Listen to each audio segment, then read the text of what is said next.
Amareth Falls. Chapter 1. Stranger in a Strange Land.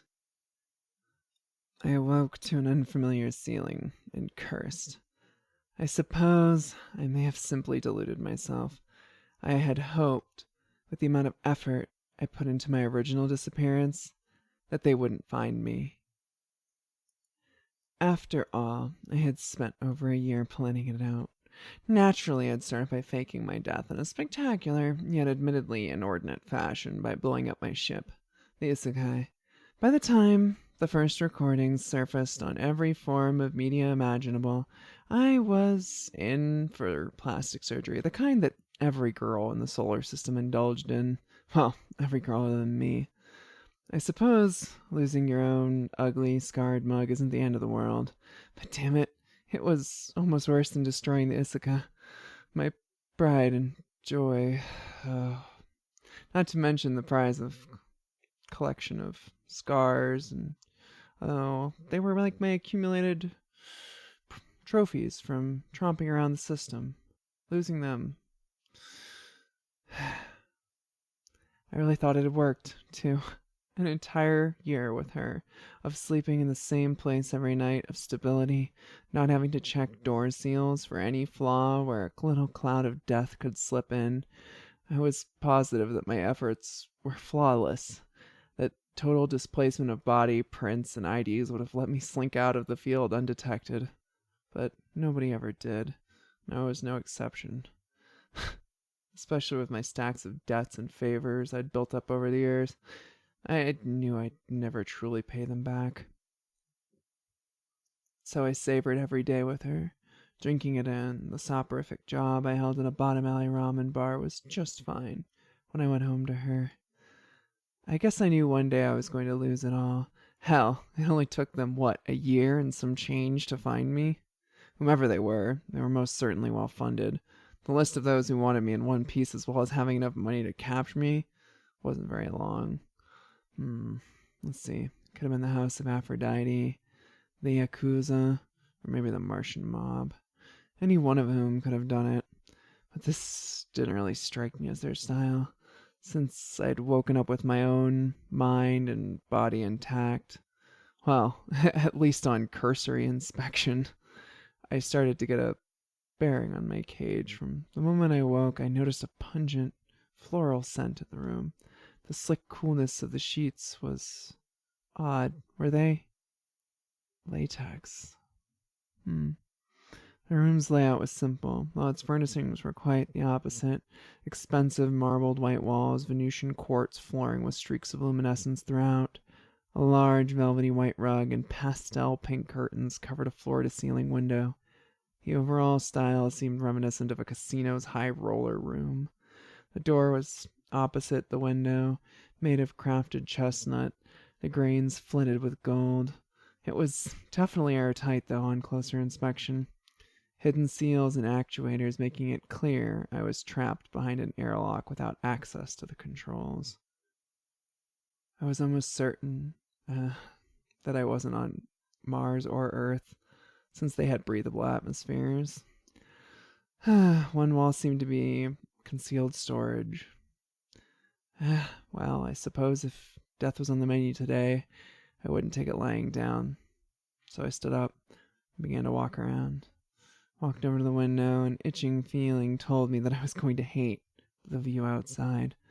Well, I've never been one to resist my own nasty gut feelings. I opened the curtains. Fuck. I descended into a rather unmentionable string of curses, and well, I knew who had me, of all the fucking places, of all the fucking people. A view I'd never thought I'd have the honor of enjoying again. Almost wish it had been the House of Aphrodite. They didn't bother with exposition, just rewrote your mind. You'd never know what happened, going on as a happy little puppet. It just had to be fucking Jupiter. Chapter 2. Temple of Jupiter. I was in the residence of the Princess of Jupiter, Mara Orion MacArthur, heiress of the most influential corp crime syndicate pairing ever, Her family had dominated the mining of the asteroid belt in Jupiter after wresting control from Terra 30 years ago. Her family stole one of the solar system's crown jewels, Jupiter. Her family was power incarnate, and she'd been next in line for the throne. Ugh, my view overlooked the princess's gardens inside her space habitat, Calcifer. Hollow, 5 kilometers long, pressurized and accelerated to a constant spin, simulating artificial gravity. The facility would be recognizable to astro architects from Terra to the Kuiper Belt as an O'Neill cylinder. It was constructed through the genius use of a counterweight by employing an asteroid of matching density attached via numerous carbon nanotube cables. However, Calcifer disregarded the standard construction of such a habitat by having half the surface area of its interior be a viewport rather than small window strips. The station had one other rather unique trait owing to its design. It was tidally locked at Jupiter's southern pole, hanging suspended above it, aligned with the planet's axis, giving one the impression the sky was made up of the roiling orange and yellow clouds of Jupiter. Her massive palace formed a ring of ornate structures around the end cap. It was the only thing inside the habitat that spanned the full circumference of the interior surface of the ridiculous cylinder. All the other construction was stopped by the viewport making up half of the interior surface area. The gravity-defying structure was a kaleidoscopic architectural nightmare. Access lifts crisscrossed the ring in overlapping lattices connecting spires and suspended rails, expediting transit throughout the mad palace. All the buildings were made of natural materials: marble, Martian sandstone, sheets of sapphire glass, and even wood. A palace truly fit for Olympus. I couldn't see any of this, really, as I was in the palace looking down the tree-covered valley towards the city that filled one side of the cylinder. Calcifer was a unique habitat. It was arrogant, spitting in the face of physics just for the aesthetic. A few well-placed explosive devices on the cables, and the centrifugal force would tear Calcifer asunder. To build a structure that was meant to rotate fast enough to create artificial gravity, and then cut out half of the balancing material and bandage it back together with a counterweight was a fucking stupid decision. An engineering nightmare that certainly aligned the pocketbooks of some enterprising electron pushers. However, the entire area around Jupiter was locked down tighter than a ship during decompression drills. Any ship which even got close enough to consider taking a run at them was searched, even seized if they carried as much as a bad attitude. Family ran their empire of business rather judiciously, writing the rules as they saw fit. Abandon all hope, ye who enter here. The childhood video game dungeon flashed through my mind. I almost laughed out loud at the hopelessness of the situation, but I wasn't going to let Mara know how fucked I felt. I would never see Beatrice again. My darling Beatrice. She would have noticed pretty quick if I didn't show up after a day or so. Hell, just to get here on a high-burn ship with no budget constraints would have taken a few days at least. She would know I was missing by now. Amareth, it's good to see you again after such a long time. I do hope you find the room to be satisfactory. I'm sure it's superior to the wretched hovel my girls dredged you out of on Luna. I whirled, readying myself to strike, but the room was still empty. I surmised it must have been a hidden speaker, or something.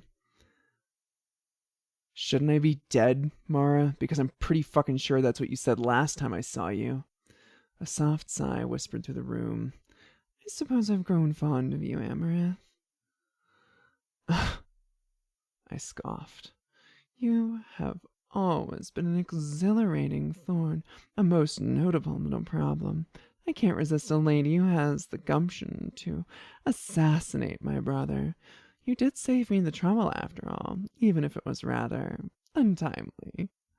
Oh, well then, why don't you thank me for the favor and see me on my way? I retorted angrily. She laughed, if one could call it a laugh. Mara sounded like the great Sphinx of Giza searching for a mate. Come now, dear. You know I have to thank you for the favor. It's about time I collected on you in full. I know you wanted to slip into a storybook ending with your darling Beatrice, but after you cut down Richard in such an untimely manner, I wasn't going to allow a meddling merc miring my plans to go unchecked. I could envision the bitch's shit-eating grin. She was as smug as a fat cat with a mouse. I was done letting her toy with me. Damn it, she might have me boxed like a brand new doll, but I didn't have to play right into her twisted games. I still had some shred of dignity she couldn't claw away. What? Getting rid of Dick didn't leave Daddy satisfied? Oh, well, I hope our next meeting finds you a bit more conducive to pleasant conversation, darling.